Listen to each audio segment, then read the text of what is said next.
to give you a figure of a cell, different labeled parts. It's going to ask you something very simplistic, having to identify a particular part based on a function. And remember, are you taking pictures, Patty? No. It's okay if you are. I mean, I put it up here. I can't, you know. Yeah. Yeah. Well, yeah. So this model here points to different parts of the cell, and it's going to ask you a function, and then you need to pick up that part of the cell that it belongs to. Remember, we're not memorizing every single organelle. I think there was 7 that were the major ones, and we talked about those way back when. Yes, I have a question. Yeah, how many questions are there? I believe there's 20. So I've got to hurry. Number 2 talks about the symbiotic endosymbiotic relationship and some evidence. Well, actually, this one talks about evidence that eukaryotes and prokaryotes share a common ancestor. So think about the organelles that they share in common, okay? Oh, please. The next one gives you a bunch of info, data tables, kind of have to sort through it. Yes, ma'am? Just list the 7 that you're studying. Yes, they are. If you go back to your sheet, this one here, ribosome, endoplasmic reticulum, the Golgi complex, mitochondria, lysosome, vacuole, chloroplast. So it's on your sheet, so I know I read those off fast. It's 2.1. Don't you have the sheet? Yeah, but I don't know. There's always a chance that I know what That you don't have the sheet? Yeah. All right, so this next one talks about a surface area to volume ratio question. And let's see.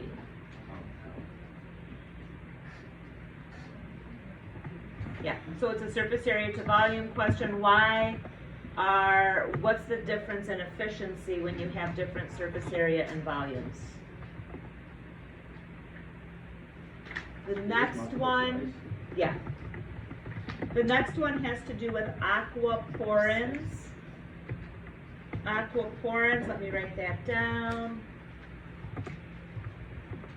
We've actually done a lot. I feel like we haven't done a lot this unit, but going through my notebook, we have. So the next one has to do with aquaporins. Those are proteins that are open for water to move.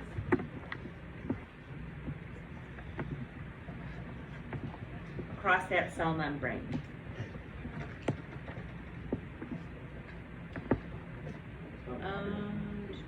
The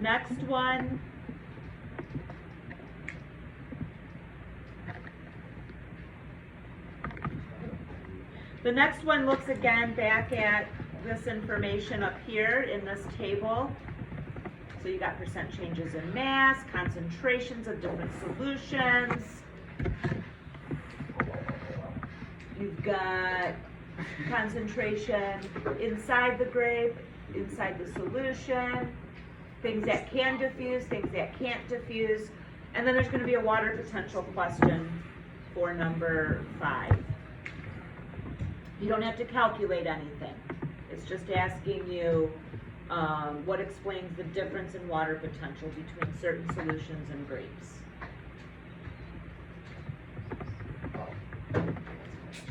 The next one has to do with the mitochondria and why there are so many folds. What does that do?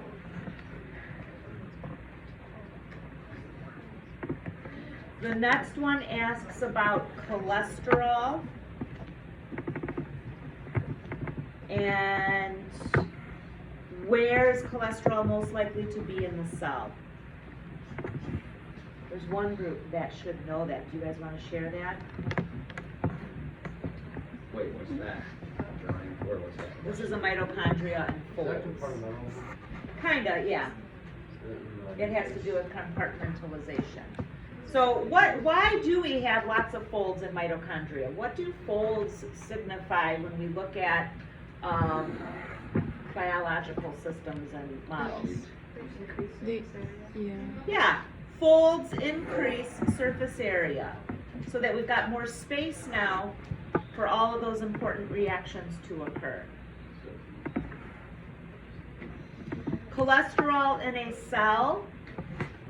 We have our cell membrane again.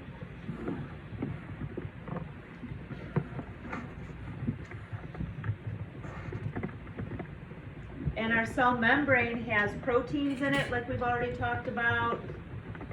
It also has other molecules that kind of live maybe on the outside. There could be a protein out here that might help to pick up signals from your body. There's also cholesterol kind of built in your cell to help keep your cell fluid. You don't want cells that are so rigid that they're gonna break if you push in on them. It's not like a balloon. You don't want your cell to pop because it's so rigid. You want that balloon to be a little bit less full and more fluid, so if you push on it, it's gonna move. It's not gonna be like a glass ball, it's gonna be more like a not filled balloon. And, yeah, like a stress ball. Wait, that's the cell membrane right there. In the cell, this is the cell membrane. So cholesterol that's in the cell membrane helps to keep it fluid. Okay? We didn't talk about that specifically. Let's see. So the next one talks about how molecules like oxygen and carbon dioxide might move across the membrane of a cell. So small molecules like oxygen and CO2. Remember, we have our, where is it? We've got our Poggle packet. Did I put my Poggle? Oh, we did our Poggle packet and some of us cut it out.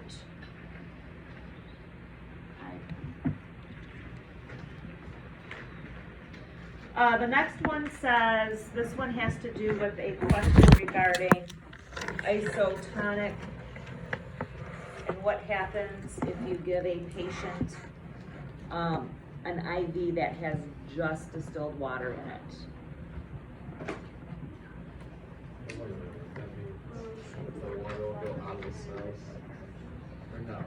So if we've got a red blood cell,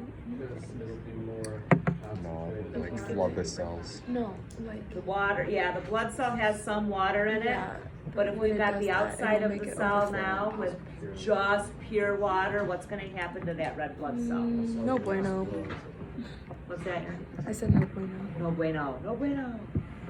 Wait, Also knowing that in relationship to words like hypotonic, our favorite words, hypertonic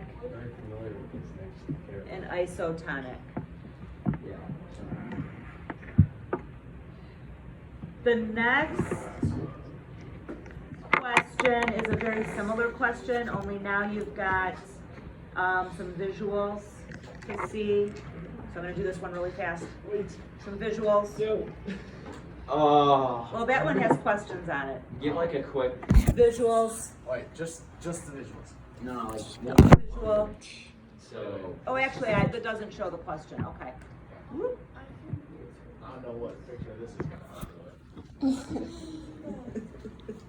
Just to be safe. One of them it has to do with the three different. Waiting for Isotonic, hypertonic, hypotonic, yep, Identifying them. maybe. I believe. Wait, does hyper mean it goes? Oh, like a screenshot. So a hypertonic solution, so if we have a hypertonic solution, Move it up just a that tiny means bit. that the water is going to leave the cell. If we have a hypotonic solution, water enters, whoops, water Oh, I got it. enters I the got cell it. and causes it to burst. And you gotta, that's a tough one because you gotta I think got the about it question. from the viewpoint that the question is asking. Is it asking about the cell being hypotonic, or is it asking about the solution? Okay. Isotonic is pretty, that one, because it's a different word, I think that one's easier to remember. Yeah. Okay, Like, I couldn't take equal. the next one gives us another figure, and again, it's talking about the movement of water moving in and out of a dialysis tube.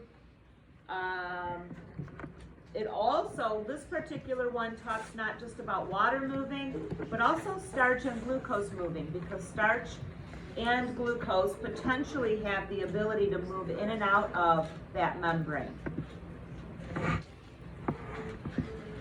Okay, and it's all multiple choice. You can kind of see there's like a graph. It kind of looks like behind it, the answer might look like a graph.